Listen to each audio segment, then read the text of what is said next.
অনু audio ফিল্মসের নিবেদনে আজকে আপনারা শুনবেন বিভূতিভূষণ বন্দ্যোপাধ্যায়ের বিরজা হোম ও তার বাধা গল্পটি অবলম্বনে ভৈরব তান্ত্রিকের গল্প। আজকের গল্পটির গল্প পাঠে এবং প্রধান চরিত্রে আমি দীপ। শুরু হচ্ছে আজকের গল্প ভৈরব তান্ত্রিকের গল্প।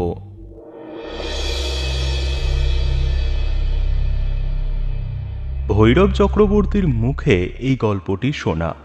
অনেকদিন আগেকার কথা। বোয়ালে কদরপুর হাই স্কুলে আমি তখন শিক্ষক। নতুন কলেজ থেকে বার হয়ে সেখানে গিয়েছি। ভৈরব চক্রবর্তী ওই গ্রামের একজন নিষ্ঠাবান সেকেলে ব্রাহ্মণ পণ্ডিত।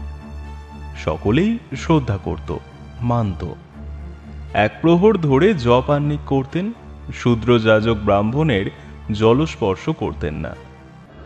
মাসে একবার বিরজা হোম করতেন। টিকিতে ফুল বাঁধা থাকতো দুপুরের পরে। শাপক ছাড়া কারো বাড়িতে কখনো খেতেন না। শিষ্য করতে নারাজ ছিলেন, বলতেন শিষ্যদের কাছে পয়সা নিয়ে খাওয়া খাঁটি ব্রাহ্মণের পক্ষে মহাপাপ। আর একটি কথা, ভৈরব চক্রবর্তী ভালো সংস্কৃত জানতেন, কিন্তু কোনো স্কুলে পণ্ডিতি করেননি। টোল করাও পছন্দ করতেন না। ওতে নাকি গভর্নমেন্টের দেয় বৃত্তির দিকে বড় মন চলে যায়। টোল ইন্সপেক্টরের খোসামত করতে হয়, তবে দুটি ছাত্রকে নিজের বাড়িতে খেতে দিয়ে ব্যাকরণ শেখাতেন। বর্ষা সেবার নামে নামে করেও নাম ছিল না। দিনে রাতে গুমোটের দরুন আমরা কেউ ঘুমোতে পারছিলাম না। হঠাৎ সেদিন একটু মেঘ দেখা দিল পূব উত্তর কোণে। বেলা ৩টে। স্কুল খুলেছে গ্রীষ্মের ছুটির পর, কিন্তু এত দুর্দান্ত গরম যে পুনরায় সকালে স্কুল করার জন্য ছেলেরা তদবির করছে। মাস্টারদেরও উস্কানি তাতে আছে 12 আনা। হেডমাস্টার অফিস ঘরে বসে আছেন। গোপীবাবু ইতিহাসের মাস্টার গিয়ে উত্তেজিতভাবে বললেন, স্যার স্যার, মেঘ করেছে। মুরলী মুখুজ্জে, এই নামেই তিনি ও অঞ্চলের ছাত্রদের মধ্যে কুখ্যাত, গম্ভীর স্বরে বললেন, কিসের মেঘ? আগে মেঘ যাকে বলে। কি হয়েছে তাতে? আগে বৃষ্টি হবে। স্কুলের ছুটি দিলে ভালো হতো। ছেলেরা অনেক দূর যাবে, ছাতি আনেনি অনেকে। বৃষ্টি হবে না ও মেঘে। খাস ইন্দ্রদেবের অফিসের হেড কেরানিও এতটা আত্মপ্রত্যয়ের সুরে একথা বলতে দ্বিধাবোধ করত। কিন্তু সকলেই জানে মুরলী মুখুজ্জের পণ্ডিত্যের সীমা পরিসীমা নেই। আবহাওয়া তত্ত্বটি তার নখ দর্পণে। গোপীবাবু দমে গিয়ে বললেন, বৃষ্টি হবে না? না। কেন স্যার? বেশ মেঘ করে এসেছে তো। মেঘের আপনি কি বোঝেন? ওকে বলে তাত মেঘা। ও মেঘে বৃষ্টি হবে না। আমিও পাশের শিক্ষকদের বিশ্রাম কক্ষ থেকে জানালা দিয়ে মেঘটা দেখছিলাম এবং আসন্ন বৃষ্টির সম্ভাবনাতে পুলকিত হয়েও উঠছিলাম। মুরলী মুখুজ্জের নির্ঘাত রায় শুনে আমি তাড়াতাড়ি বাইরে এসে বললাম, বৃষ্টি হবে বলে কিন্তু মনে হচ্ছে। মুরলী মুখুজ্জের বললেন, তাত মেঘা। মেঘ হলেই বৃষ্টি হয় না। কোন মেঘে বৃষ্টি হয়? এখন বৃষ্টি হবে আল্ট্রোস্ট্রোটোস মেঘে, যাকে বলে শিট ক্লাউড। ও, তাছাড়া হাওয়া বইছে দক্ষিণ থেকে। মনসুনের আগে হাওয়া ঘুরে যাবে পূবে। ও। আর কোনো কথা বলতে আমাদের সাহস হলো না। কিন্তু ইন্দ্রদেব সেদিন বড়ই অপদস্থ করলেন আবহাওয়া তত্ত্ববিদ মুরলী মুখুজ্জকে। মিনিট 15-র মধ্যেই মেঘের চেহারা ঘন কালো হয়ে উঠল। মেঘের চাদর ঢাকা পড়ল আরো ঘন আর একখানা মেঘের চাদরে। তারপর স্কুলের ছুটি হওয়ার সামান্য কিছু আগেই ঝমঝম করে মুষলধারে বর্ষা নামল। পুরো 2 ঘন্টা খাল, বিল, নালা, ডোবা ভাসিয়ে রাম বৃষ্টি হওয়ার পরে বেলা 5:30টার সময় আকাশ ধরে গেল। ছেলেরা তখনও পর্যন্ত স্কুলেই আটকে ছিল। কোথায় আর যাবে? সবাই আমরা আটকে পড়েছিলাম। গোপীবাবু জয় গর্বে উৎফুল্ল হয়ে মুরলী মুখুজ্জকে গিয়ে বললেন, দেখলেন স্যার, তখন বললাম বৃষ্টি আসবে, তখন ছুটিটা দিয়ে দিলে আর এমন হতো না। মুরলীবাবু বললেন, অমন হয়েই থাকে। ইতিহাস পড়ান, হায়ার ম্যাথমেটিক্স পড়ালে বুঝতেন জগতে স্পেস অ্যান্ড টাইম নিয়ে অনেক আশ্চর্য ঘটনা ঘটে। এডওয়ার্ড গার্নেটের প্রবন্ধ পড়ে দেখবেন এবছরের ম্যাথামেটিক্যাল গেজেটে। বুঝলেন? সেটা কি? অ্যালিস ইন ওয়ান্ডারল্যান্ড পড়েছেন তো? অঙ্কশাস্ত্রে অ্যালিস থ্রু দ্য লুকিং গ্লাসের পরীক্ষা আর কি। পড়ে দেখুন। গোপীবাবু চলে গেলেন। অঙ্কশাস্ত্রের কথা উঠলেই স্বভাবত তিনি সংকুচিত হয়ে পড়েন। বৃষ্টি থেমেছে। স্কুল থেকে বেরিয়ে গোপীবাবু আর আমি চলেছি। দুজনেই আমরা মনে মনে বড় খুশি। হেডমাস্টারকে আজ বড় জব্দ করা গিয়েছে। রোজ রোজ কেবল চালাকি। এমন সময় ভৈরব চক্রবর্তীর বাড়ির দাওয়ায় দেখি ভৈরব চক্রবর্তী দাঁড়িয়ে, খুব খুশি মনে। আমাকে দেখে ডেকে বললেন, কেমন ননিবাবু, বৃষ্টি হলো তো? এই যে চকতি মশাই, নমস্কার। তা হলো? হবে না, আজ 3 দিন থেকে হোম করছি বৃষ্টির জন্যে। ওর বাবাকে হতে হবে। অবশ্যই বৃষ্টির পিতৃদেবকে তা ভালো জানা ছিল না। বললাম, বলেন কি, হোম করার ফল তাহলে ফলছে বলতে হবে। গোপীবাবু অর্ধস্ফুট স্বরে বলে উঠলেন, লাগে তাক না লাগে তুক। ভৈরব চক্রবর্তীর কথাটা শুনতে পেয়ে বললেন, আসুন আসুন, দুজনেই আমার বাড়িতে আসুন মাস্টারমশাই, দেখাই। গোপীবাবু ও আমি দুজনের দাওয়ায় গিয়ে বসলাম। মনটা বেশ ভালো। দুঃসহ গরমের পর প্রচুর বৃষ্টি হয়ে দিনটি একেবারে ঠান্ডা হয়ে গিয়েছে। আজ 15 দিন দারুণ গুমোট, রাত্রে ঘুমোয়নি। গোপীবাবু কেবল বলেছিলেন, আজ খুব ঘুম হবে, কি বলেন? নিশ্চয়ই, তার আর ভুল। ভৈরব চক্রবর্তী আমাদের নিয়ে গেলেন ঘরের মধ্যে। সেখানে সত্যিই হোমের আগুনের কুণ্ড, বালি বিছিয়ে তৈরি। বেলকাঠ ও যজ্ঞী ডুমুরের ডালের বাড়তি সমিধ, যজ্ঞের কাঠ একপাশে গোছানো। পূর্ণ পাত্রে সিধে সাজানো তামার টাটে নারায়ণ শিলা, সিঁদুর, বেলপাতা তামার বড় থালায়। হোম হয়ে গিয়েছে, উপকরণ এদিক ওদিক ছড়ানো। ভৈরব চক্রবর্তী বললেন, দেখলেন তো মাস্টারবাবু, হোম করার ফল আছে কিনা দেখলেন তো? গোপীবাবু বললেন, আপনি অলৌকিক কিছুতে বিশ্বাস করেন? নিশ্চয়ই, নিজের চোখে দেখা। অপদেবতার কাণ্ড দেখেছি যে কত পঞ্চমুণ্ডির আসনে জপ করার সময়। বলুন না কয়েকটা ঘটনা। না, সে সব বলবো না, থাকবে।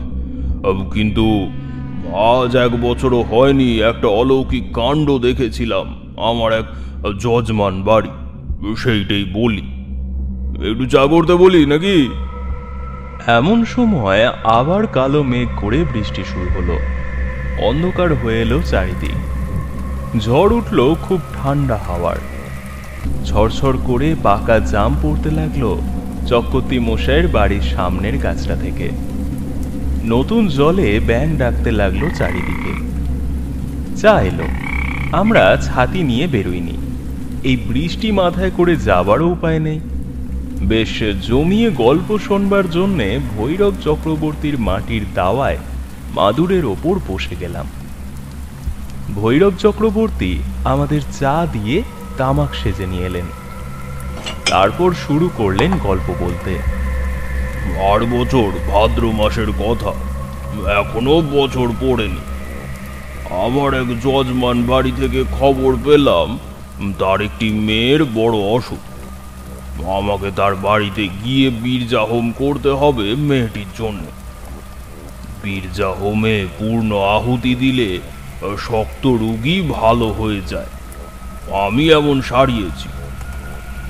আমাকে তারা নৌকা করে নিয়ে গেল গোবরডাঙ্গা স্টেশন থেকে যমুনা নদীর ওপর দিয়ে। অজ পাড়াগা, ঘর কতক ব্রাহ্মণ ও বেশিরভাগ গোয়ালা ও বুনোদের বাস। যমুনার ধারেই গ্রাম। গ্রামের মেয়েরা নদীর ঘাটে স্নান করতে আসে। আচ্ছা, গ্রামের নাম কি? সাও বেড়ে। তারপর শুনুন, গ্রামে গিয়ে পৌঁছলাম বিকেলে। খুব বন জঙ্গল গ্রামের মধ্যে। একটা ভাঙা শিব মন্দির আছে, সেকেলে ছোট ইটের তৈরি। মন্দিরের মাথায় বট অসত্যের গাছ গজিয়েছে। প্রকাণ্ড বড় একটা শিবলিঙ্গ বসানো মন্দিরের মধ্যে, চামচিকের নাদিতে আকণ্ঠ ডোবা অবস্থায়। পুজো বন্ধ হয়ে গিয়েছে বহুদিন আগেই। এই সময় আমাদের জন্যে ভৈরব চক্রবর্তীর বড় মেয়ে শৈল চাল ভাজা ও ছোলা ভাজা নিয়ে এলো, তেল নুন মেখে। ভৈরব চক্রবর্তী বিপত্নী, তার মেয়ে শ্বশুরবাড়ি থেকে এসেছে সবে কদিন হলো। চলে গেলে চক্রবর্তী মশাই নিজেই রান্না করে খান। আমরা সকলেই খাবার খেতে আরম্ভ করে দিলাম, ভৈরব চক্রবর্তীও সেই সঙ্গে। এখনো দিব্যি দাঁতের জোর। ওই বয়সে এমন চাল ছোলা ভাজা যে খেতে পারে, তার দাঁত বহুদিনেও নষ্ট হবে না। তিনি খেতে খেতেই বলে চললেন, এই শিব মন্দিরটার কথা মনে রাখবেন, এর সঙ্গে আমার গল্পের সম্পর্ক আছে। তারপর আমরা গিয়ে যে বাড়িতে উঠে হাত পা ধুয়ে জল খেয়ে ঠান্ডা হবার পর গৃহস্বামী একটি ঘরে আমায় নিয়ে গেলেন। অসুস্থ মেয়েটি সেই ঘরে শুয়ে আছে। বয়স 13-14 হবে। নিতান্ত রোগা নয়, বেশ মোটা সোটা ছিল বোঝা যায়। গলায় এক রাশ মাদুলি। মেয়েটি চোখ বুজে এক পাশ ফিরে শুয়ে আছে। আমি ঘরের মধ্যে ঢুকতেই একবার সে মাথা তুলে তাকিয়ে দেখে আবার পাশ ফিরল। মেয়েটির গায়ে জ্বর, বেশ জ্বর, 3-এর কাছাকাছি হবে। চোখে ক্লান্ত দৃষ্টি, চোখের কোণ সামান্য লাল। নাড়ি দেখলাম বেশ শক্তই আছে। হঠাৎ কোনো ভয়ের কারণ আছে বলে মনে হলো না। তাছাড়া আমার ওপর মেয়ের চিকিৎসার ভার নেই, আমি এসেছি হোম করতে। গৃহস্বামী বললেন, আপনি আশীর্বাদ করুন, পায়ের ধুলো দিন মাথায় ওর। পায়ের ধুলো মাথায় নিতে যাচ্ছি, এমন সময় হঠাৎ গৃহস্বামী আচার খেয়ে পড়ে গেলেন খাটের পাশে। আমি চমকে উঠলাম, হাত নড়ে গেল। লোকজন দৌড়ে এলো কি হয়েছে দেখতে। কিছুই সেখানে নেই, না একটা কলার খোসা না কিছু। লোকটি পড়ল কি করে? পায়ের ধুলো দেবার কথা চাপা পড়ে গেল। গৃহস্বামীর মাথায় ও মুখে ওর বড় শালা ঠান্ডা জল দিতে লাগলো। মেয়েটি ফুঁপিয়ে ফুঁপিয়ে কাঁদতে লাগলো। সে এক হইচই ব্যাপার। আমার মনটা খারাপ হয়ে গেল। আমি তান্ত্রিক, হোম করি, কিছু কিছু দৈব ঘটনা বুঝি, লক্ষণ প্রতিলক্ষণ, চিহ্ন আর ইঙ্গিতে। এই নিয়ে দৈব গোড়াতেই এর লক্ষণ খারাপ ছিল বলে যেন মনে হচ্ছে। তবে কি হোম করব না? সন্ধ্যার কিছু পরে শিব মন্দিরের সামনের রাস্তায় পায়চারি করছি। বড্ড গরম, বাড়ির মধ্যে হাওয়া নেই। রাস্তায় তবু একটা হাওয়া বইছে। হঠাৎ আমার কানে এলো কে যেন বলছে, শুনুন শুনুন। দুবার কানে এলো কথাটা। এদিক ওদিক চাইতেই চোখে পড়ল শিব মন্দিরের মধ্যে ঠিক দৌড়ের গোড়ায় একটি কে মেয়ে মানুষ দাঁড়িয়ে। বললাম, আমায় বলছেন? হ্যাঁ, ও খুকির জন্য বীর্যহোম করবেন না, ও কিন্তু বাঁচবে না। কে আপনি? আমি যেই হই, যদি ভালো চান হোম করবেন না। আমি বিস্মিত হলাম। নির্জন অন্ধকার ভাঙা মন্দির, সেখানে একটা মেয়ে মানুষ আসবে কি? এমন আশ্চর্য কথাই বা বলে কেন? আমার খানিকটা রাগও হলো। আমার ইচ্ছার উপর বাধা দেয় এমন লোক কে? মানুষ তো দূরের কথা, অপদেবতাকেও কখনো গ্রাহ্য করিনি। মায়ের আশীর্বাদে সবই সম্ভব হয়। ভৈরব চক্রবর্তীকে ভয় দেখানো অত সহজ নয়। আমার এই অদ্ভুত দর্শনের কথা বাড়ি ফিরে কাউকে বললাম না। রাত্রে বসে হোমের জিনিসপত্রের ফর্দ করে দিলাম। তারপর রাত 8টা বাজলো। গৃহস্বামী আমাকে রান্না বান্না করতে বললেন। এইবার আমার গল্পের আসল অংশে আসব। তার আগে ওদের বাড়িটা সম্বন্ধে কিছু বলা দরকার। বাড়িটা খুব পুরনো কোঠা বাড়ি, কোনো ছিরি সৌষ্ঠব নেই, কিন্তু দোতলা। পল্লী গ্রামে দোতলা বাড়ি বড় একটা দেখা যায় না। যমুনা নদীর ধারে ঠিক নয়, বাড়িটা সামান্য দূরে। মধ্যে কেবল একখানা বাড়ি। ওই বাড়ির ছাদ আর এ বাড়ি ছাদের মধ্যে 10-12 ফুট চওড়া এক ফালি জমির ব্যবধান। ছাদের উপর একখানা ঘর, সেই ঘরে আমার বিছানা পাতা হয়েছে। পাশে খোলা ছাদে তোলা উনুনে রান্নার ব্যবস্থা করা হয়েছে। সোনামুগের ডাল, আতপ চাল, বড়ি, আলু আর ঘি। আমি একাই রাঁধছি। রান্নার সময় কাছে কেউ থাকে আমি পছন্দ করি। রান্নার আগে একবার চা করে খেলাম। পরের তৈরি চা খেয়ে ঠিক তৃপ্তি পাইনি। রান্না করতে করতে রাত হয়ে গেল। রাত সম্পূর্ণ অন্ধকার। একটু জিরিয়ে তামাক খেয়ে নিয়ে ভাত নিলাম হাঁড়ি থেকে আস্ত কলার পাতে। তারপর খেতে বসলাম। খেতে বসবার সঙ্গে সঙ্গেই মনে হলো ছাদে আমি একা নই। এদিক ওদিক চাইলাম, কেউ কোথাও নেই। রাত বেশি হয়েছে, বাড়ির লোকেও নিচের তলায় খেয়ে দিয়ে শুয়েছে। গ্রামই নিশুতি হয়ে গিয়েছে। কেবল যমুনা নদীতে জেলেদের আলোয় মাছ ধরার ঠুকঠাক শব্দ হচ্ছিল।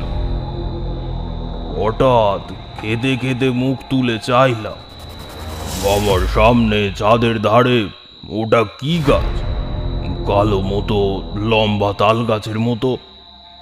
এতক্ষণ ছাদে বসে রান্না বাড়া করছি, কই অত বড় একটা গাছ নজরে পড়েনি তো এর আগে। ছিল নিশ্চয়, নয়তো এখন দেখছি কি করে। কি গাছ ওটা সত্যি! যখন চা খেলাম তখন দুটো বাড়ির মধ্যেকার ওই রাস্তাটা দিয়ে একখানা গরুর গাড়ির ক্যাঁচকোট শব্দে আমাকে ওদিকে তাকাতে হয়েছিল। তখন তো কই অত বড় তাল গাছ, কই না, দেখিনি তো। কিন্তু তাল গাছটা এমন ভাবে, ও কিরকম তাল গাছ? ও কি কি আমি ততক্ষণে বিভীষিকা দেখে ভাত ফেলে লাফিয়ে উঠে পড়েছি।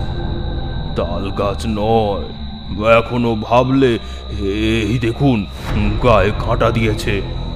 যদিও আমার নাম ভৈরব চক্রবর্তী, তান্ত্রিক। পিছনের ছাদের কার্নিশের উপর দাঁড়িয়ে এক বিরাটাকায় অসুর কিংবা দৈত্রের মতো মূর্তি, আর তত বড় হাত পা সেই মাপে। মাথাটা ঢাকাই জ্বালার মতো, চোখ দুটো আগুনের ভাঁটার মতো রাঙা, আগুন ঠিকরে পড়ছে যেন। আমার দিকেই তাকিয়ে আছে অসুরটা, যেন আমাকে জ্বালিয়ে ভস্ম করে ফেলবে। বিরাট মূর্তি, ডাল গাছের মতোই লম্বা, অনেক উঁচুতে তার মাথাটা। নিচু চোখে সেটা আমার দিকে তাকিয়ে আছে। ভালো করে চেয়ে চেয়ে দেখলাম, দুবার চোখ রগড়ালাম। দুবার চা খেয়ে কি এমন হলো? না, ওই তো সেই বিরাট তাল শাল নারকোল গাছের মতো তেঠ্যাঙা বেখাপ্পা অপদেবতার মূর্তি বিরাজ করছে সামনে, জমাট অন্ধকারের মতো।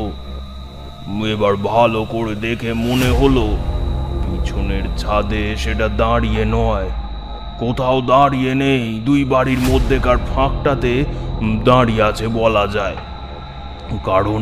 কারণ ওই জীবের নাভি দেশ থেকে ওপর পর্যন্ত আমার সামনে, তার নিচেকার অঙ্গ প্রত্যঙ্গ আমার দৃষ্টিরেখার আড়ালে। এ বর্ণনা করতে যত সময় লাগলো অতটা সময় লাগেনি আমার বার কয়েক দেখতে জীবটাকে। 1 থেকে 10 গুনতে যত সময় লাগে, ব্যাস আমি বলতে পারি অন্য যে কেউ ওই বিকট অপদেবতার মূর্তি অন্ধকারে নির্জন ছাদে গভীর রাতে দেখলে আর তাকে গোলার ধানের ভাত খেতে হতো না পরদিন। আমি অপদেবতা দেখেছি পঞ্চমুণ্ডির আসনে বসলে জপের শেষের দিকে ভয় দেখাতো, কিন্তু সে যে ধরনের বিকট ও বিরাট ব্যাপার নয়। ভয় পেয়ে গেলাম, টকটক করে কাঁপতে লাগলাম, চোখে অন্ধকার দেখে পড়ে যাই আর কি। পড়লেই হয়ে যেত। দুর্বল মানুষ মরে ওদের হাতে, মন সবল হলেই ওরা পালায়। নিজেকে তখনই সামলে নিলাম, তারা মন্ত্র জপ শুরু করলাম জোরে জোরে। সেই দিকে চেয়ে মন্ত্র জপ করতে করতে ক্রমে মূর্তি মিলিয়ে গেল অন্ধকারে। মূর্তিটা আমার সামনে সব শুদ্ধ দাঁড়িয়েছিল। 1 থেকে 30 গুনতে যতটা সময় নেয় ততটা, এর খুব বেশি হবে না কখনো। সেটা মিলিয়ে যেতে আর একবার চোখ রগড়ালাম, না কিছুই নেই। বিশ্বাস করুন, প্রায় সঙ্গে সঙ্গেই নিচের তলা থেকে কান্নাকাটি উঠল। রুগী মেয়েটি মারা গিয়েছে। তখনই এ ব্যাপারের ব্যাখ্যা দিতে আমি রাজি নই। যা ঘটেছিল অবিকল তাই নিবেদন করলাম আপনাদের কাছে। বিশ্বাস করুন বা নাই করুন।